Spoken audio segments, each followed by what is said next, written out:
In this video, we will learn how to use filter function in Excel sheet. So let's start. This is my Excel sheet. I have here some employee name and department name. So I want data as per the department name.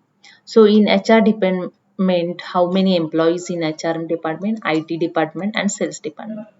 So I'm using here the filter function to get the data. So let's start how it's done. Use the is equal to, enter the filter, then select the first column of the employee. Then use the F4 key to fix the column. Then use the comma and select the second column of department.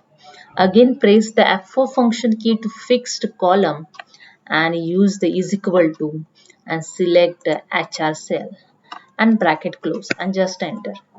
Here you see all HR department employees is named here. Now just drag this formula in other cell.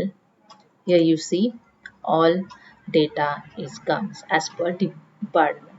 Okay. So hope you understand. If you like this video, please subscribe my channel. Thank you so much.